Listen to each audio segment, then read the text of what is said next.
aya jelema menta wiridan ka kiai kula menta wiridan naon tuh wiridan paranti sugih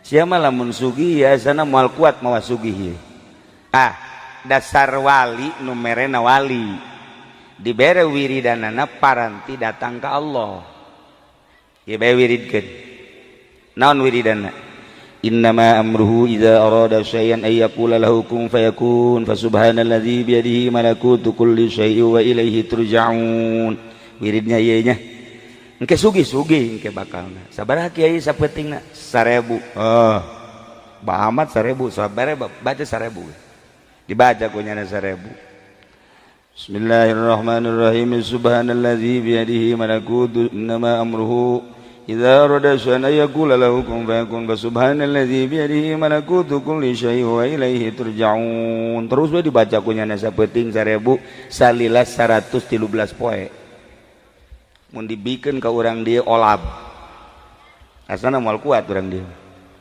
Bismillahirrahmanirrahim innama amruhu idza arada syai'an yaqula lahu kun fayakun fasubhanalladzi biyadihi malakutu kulli syai'in wa ilaihi turja'un barang geus meunang 113 poe lada lain deui hate begitu rada lain deui teu hayang kana dunya nu tadina hayang sugih jadi teu hayang kana dunya teu hayang teh teu hayang sama sekali bebeja deui ka kiaina kiai kula kuari mah teu hayang ge sabarna mah kana dunya ngan kula hayang ka hiji awewe kula bogoh jasa ka awewe lamun kula teu kawin jeung eta asana kula mah hancur ye hirup eueuh deui harepan teh ewal teh eta oh jadi sia bogoh jasa ye wiridkeun nya naon innama amruhu idza arada syai'an yaqula lahu kun fayakun subhanalladzi biyadihi malakutu kulli syai'in wa ilaihi turja'un eta keneh eta deui deui emang wiridana ngau loba omong sia mah dua wiridan si kos kitu ayo geus tujukeun ku sia tujukeun mun bismillahirrahmanirrahim amruhu idza arada syai'an yaqula lahu kun subhanalladzi biyadihi malakutu kulli syai'in tak geus tanyana 1000 sapeting eta mah pelet mah teu kudu 113 poe ngan 7 peuting doang dak dumadak nyana teh hampang awak begitu hampang awak teh peureum bisa hiber ieu mah hiber aing anu nembak moal cenah ieu ieu mah pluk datang ke Mekah aing datang ke Mekah wiridan ieu masyaallah terus tawaf ai keur tawaf awewe teh awewe anu kunyade dipake ka hayang aya keur tawaf deui iya oranganan tumpuan hatiku ada di sini jakeun jangan langsung tawaf beres tawaf teh beres tawaf ngobrol neng aing neng ieu bisa ka dieu kumaha bisa ka dieu kula mah wiridan tisa wiridanna ti guru kula di ditu di Indonesia Kiai Anu wiridanna naon innama amruhu idza arada syai'an yaqula ai kakak sarua aing ge wiridan eta ieu wiridan bisa jadi koski ka hiji nomor kadua na ieu nomor kadua apan kakak teh ieu sebenarnya bogoh jasa ka neng dibere wiridanana eta sarua tah dibere innama amruhu idza arada syai'an yaqula kun fayakun deui jadi kakak teh pan bogoh ka neng dititangna wiridana eta pugu kula ge bogoh ka kakak aju dibere na wiridan eta aju ngeusi kudu kumaha tuh jadi jak kuari mah berubah hiji teu hayang kana dunia cek eta awewe nomor kadua kuari berubah bogohna ka Allah jadi kakak kuari teu bogoh saeutik-eutik acan aing ge sarua cek nya sia di hareupeun aing so amat aing ge sarua jadi teu bogoh ka sia bogohna ka Allah pohara asa paneta wiridan nu tadina hayang bogoh ka manusia digilekeun ku ahli Allah ba jadi resep ka Allah masyaallah pohara gas Carita manehanana langsung bae ibadah sanggesa ibadah balik. Ieu mah carita lain orang Indonesia, carita orang Baghdad. Barang datang ke Baghdad mau tidak mau ku kolotna ditikahkeun. Sia aja geus aya umur pan masantren geus lila. Aing nyaho ilmu sia geus rada ayaan, alhamdulillah aing boga anak boga ilmu sia. Aing nyaho bahwa sia teh ditaluturkeun ku jelema nu hayang ngaji ka sia ngan aing mah ieu cek indungna can punah can lantis lamun sia can kawin ku aing sia dikawinkeun tuh pilihan abah pilihan ibu mangga abdi pokona deuk nurut jasa akhirnya dikawinkeun awewe pan lamun dikawinkeun wedakna kandal jasa luar biasa eta pipi ku herang-herang teh teu nyaho jero nama kos kumaha nu penting mah herang bae geus kutuna ge kutu geus teu wani sireum si Soledad aya sireum ge ka dieu hajut si Soledad ngobrol jeung babaturan aing teu sanggup ti Soledad cek heuh aing ge sarua rapih jasa kacaritakeun mah dikawinkeun bae geus dikawinkeun ramean magrib selesai isya salakina mantes di masjid pamajikanana kacai beres kacai dikumbah nyana salat isya beres salat isya langsung ka kamar berbaring salakina asup ka kamar biasa endek malam pertama barang dideuleu ku salakina beda beungeutna jeung tadi beurang tadi berang mah ku lesang-lesang teuing barang dideuleu di kamar bopeng bolode bopeng ieu mah beak ieu mah buak bopeng bopeng kabeh we sabeget bopeng bolode deus sogo gede cinggir cek ngaran teh salah teh si dedegan aing ye ja tadi mah ku geulis teh ieu mah bopeng langsung pamajikanana Noel ka salakina biasa Noel biasa bae cak salakina teneng hampuranya kunaon ka kamar rada kurang deuleu jadi teu peti ka deuleu nanaon ge remeng-remeng hampuranya bungaheun jasa tah pamajikanna berarti aing bopeng teu ka deuleu ye bungaheun jasa alhamdulillah cek pamajikanna beuki pede bae nya di hareupeun salaki tadi teh berada ditutup-tutup barang ngadenge salaki kurang deuleu atuh diemrak-emrak teu kadeuleuan ieu isuk biasa ngobrol isukna biasa ngobrol terus ngobrol deui kak ai kakak kurang deuleu teh emang tikeur ieu apa kakara kuari-kuari ngadadak cek nya keur ieu mah teu ngadadak aju kieu kakak ieu masyaallah jaknya nanti geus kieu berhenti gustina atulah ka geus nemah bae sebulan 2 bulan setahun tapi nyana dirahasiakeun bae ari maca Quran mah maca kitab jangan teu buta ieu tapi ka pamajikan masal deukeut bae ka pamajikan bubutaan malah leumpang ge mentara dari tungtun ka pamajikan mentara dari tungtun mitohana ge mitohana ngomong eta salaki sia emang sebenarnya rada kurang deuleutan heueuh bah nyana rada kurang deuleu ti keur ieu apa anyar pas kawin bae bah kurang deuleu teu ka deuleu atuh sia bopeng sia teu ka deuleu can nyorang neuleu ka kula ge encan nyorang nyana ngomong-ngomong teu beungeut bopeng berarti teu ka deuleu bah ieu salamet ieu anak abah cek cenah salamet geus bae terus datang ke boga anak 1, 2, 3, 4, 5 loba anakan tapi tetep bopeng tinggal bopeng tetep anakan geus loba nah nu jadi masalah kunaon ieu lalaki diangkat ku Gusti Allah nu tadina sakadar ahli ibadah naik jadi pangkat sholihin begitu terus manehanana nutupan ka pamajikanana diangkat deui jadi wali Allah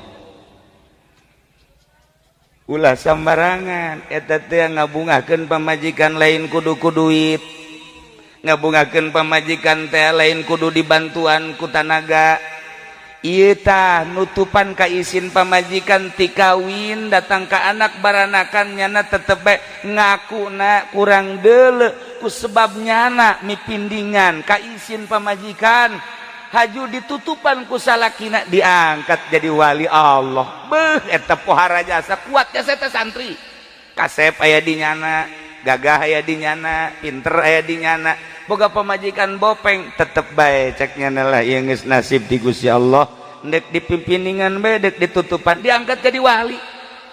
Tah lamun ente yang jadi wali kawin kanu jore asana ieu saminggu ge ditolak ku sia eta nutupan pamajikan lain lalagaan. Ya Allah ya Rabbi ditaekeun deui ku Gusti Allah, taekeun deui ku Gusti Allah. Bahkan indung bapa nama nyarita sia eta boga pamajikan betah. Alhamdulillah bah. Aja ieu moal dikukukeun moal. Ditanya moal hayang kawin jeung nu sejen moal bah. Kunaon emang? Kieu bah. Lantaran ieu kula mah hirup di dunia teh moal kebal jasa. Abah, ibu, kula moal karebal. Isuk pageto bakal balik ka Allah. Nu dipikiran teh engke lain kuari lah sapira dunia. Kunaon eta bisa kos kitu? Hatena bersih jasa. Bersih jasa datang ka pamajikan ge teu nyahoeun tah bahwa salaki teh asli dapat teu kurang deuleu teu nyahoeun lantaran mipindingan pamajikan diangkat jadi wali. Ya Allah ya Rabbi. Tuh lamun kula urang nyaritakeun dongeng-dongeng kos kitu tah nya babari orang jadi wali itu. Babari. Mun urang pamajikan kebenaran hideung ulah disebutkeun hideung. Ulah urang dikawinkeun nang kolot ieu pamajikan urang hideung sarua jeung kasrol lah kira-kira gitu teh. Hideung. Tetep bae urang teh ka pamajikan beus ya ku putih-putih teuing geus. Ngomong dua tah kos kitu Bang. Emi pindingan. Ya Allah ya Rabbi Karim. Eta nomor hiji. Nomor kedua Imam Syafi'i boga murid. Senggeus teh manehanana bisa ngaji pohara jasa nya kasep, nya bisa ngaji pan di Mesir maka rasep. Beda jeung di korelet di dieu. Di Mesir mah neangan anu jore, neangan anu henteu geulis moal aya. Di dieu mah neangan nu geulis hese. Di Mesir mah garelis jelema. Nyahona gelis lain dedelean kula ieu bae nu kolot ya Noel deui panjana ilu ka Mesir Noel kieu gelis amat berarti dedeleana abnormal terlalu ai kolot aju neuleun gelis papan blon tah mah berarti kan geus teu normal.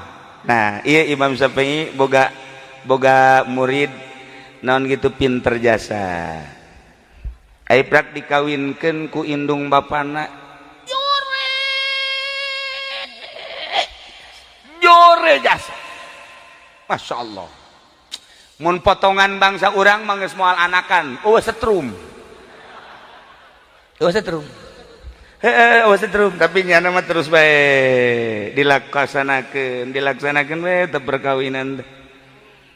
Dibawa ka imah babaturanna ngomong. Eta saha? Pamajikannya. Sia teu salah deuleu. Lain si aing mah ka kasep sia jeung pinter sia kok boga pamajikan jore amat. Lain sut-sut situng. Aing mah nanya eta kunaon sih gosit. Aing boga pamajikan jore kahareupna 10 20 tahun kahareup bakal berahasia tinggi. Dah, rahasia-rahasia naon? Ye deleukeun ku sia ge. Deleukeun sia boga pamajikan geulis. Aing boga pamajikan jore tapi aing geus nyaho dihareup bakal aya istimewa. Coba buktikeun. Bener bae 10 tahun 20 tahun hiji anakna kabeh jadi kiai. Nomor kedua karangan-karanganana loba jasa. Nyana ngomong berkat pamajikan jore aing bisa ngarang kitab. Sebab aing teu betah di kamar. Jadi aing ngarang bae aing lah daripada dia ke pamajikan hapek keknya mending ngarang aing. Jadi ieu teh cenah boga anak eta mah dibujeng enggalna bae ceknya kucrek geus beres.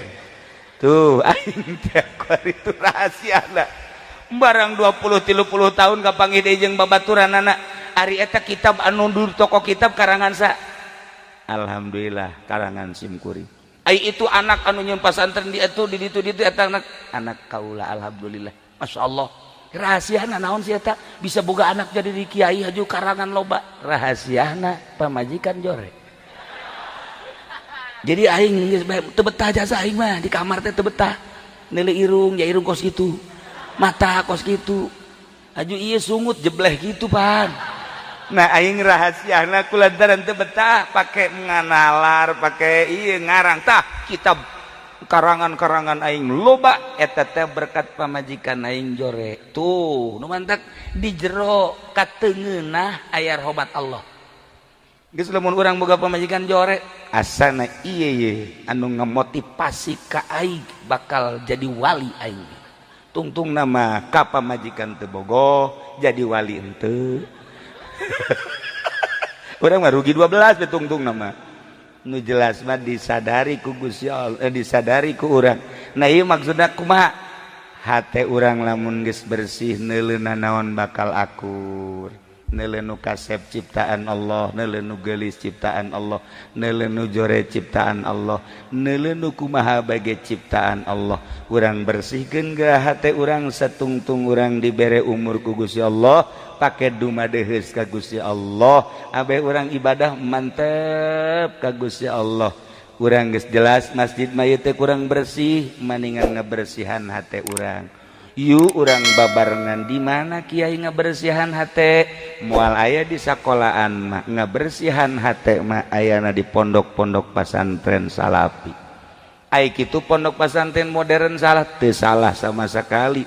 Jang perbandingan mah jeung kemajuan negara tetap kudu aya pondok pesantren modern. Ketika urang endek nyaritakeun ka Allah ngabersihan batin saha bae di mana bae dunia urusanana pasti kembali ke pesantren salaf. Endek kumaha bae ge kurang kumaha kimu pasir nyana di jurusan hukum ketika hayang kapanggih jeung Allah mah nyana tetep bae ka salafi. Di Garut aya seorang hakim deket ke pesantren guru kula didinya manehanana eureun jadi hakimna kurang kumaha hebatna manehanana kunaon endek ka Allah horenganan teu bisa make jalan eta.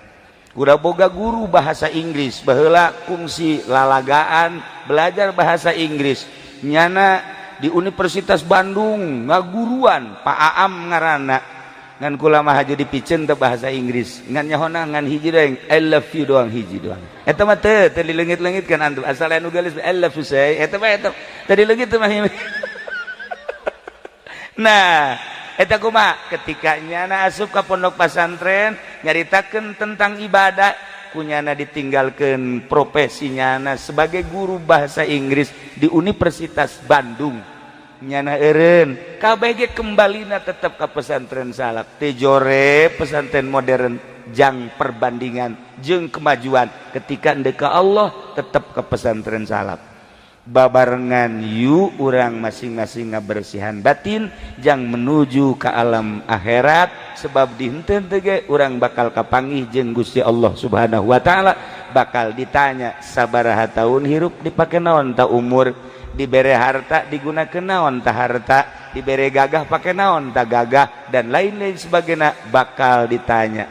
Mun urang geus bersih hate sakumaha tadi kawin jeung nu jore ge betah bae kawin jeung nu teu bogoh ge betah bae malah diangkat ku Allah pangkat urang ngan aing ngahaja-hajana ngan nu jore mah tetep ulah eta mah geus kitu bae ti Gusti Allahna.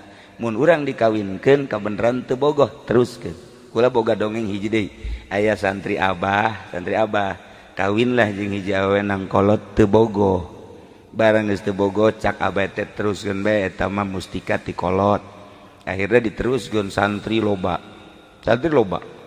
kabelah dieuna nyana teh teu bogoh jasa abah pan geus eueuh lah cek nyana ja guru geus eueuh ieu lah aing dikawin deui lah cek nyana neangan deui nu herang aing nu bogoh ya aing teu bogoh masalahna teu bogoh padahal mah anakan terus aing nangan nu bogoh lah neangan nu bogoh aya kapanggih babari atuh jajaman kuari ieu pamajikan nu ituna ditolak acak-acakan rumah tangga pikirannya na aing bisa nyieun pondok pesantren babari lah ai jeung nu bogoh manggeunaheun kawinlah jeung nu bogoh ternyata teu bisa dibawa ngaji acak-acakan datang ka kuari santri eueuh ngaji nu nuturkeun eueuh pamajikan nu itu geus maot kuari teh rahasiaan tanya anu mentak ulah naon kitu ngaranna bangga ku kasep ulah bangga ku geulis lantaran eta mah sakadar sifat urang boga pamajikan geulis tapi teu bisa dia pake diajak ibadah nyeri hate makan hati kuari mah maningan boga pamajikan urang Lampung galak geulis galak atawa urang Brebes hideung ngan bager maning mana coba maning mana ayo tuh sekali deh Lampung nya putih nya geulis tapi galak ai urang Brebes nya hideung nya beke tapi bager maning mana ayo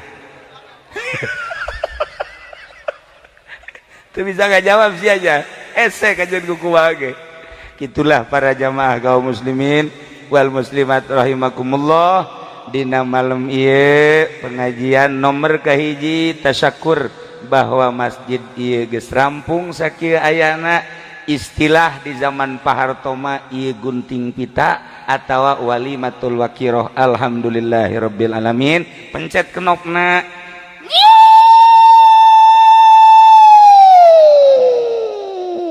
ngiung lain nguing emang biasanya nguing pan lantaran aya duit golkaran ngiung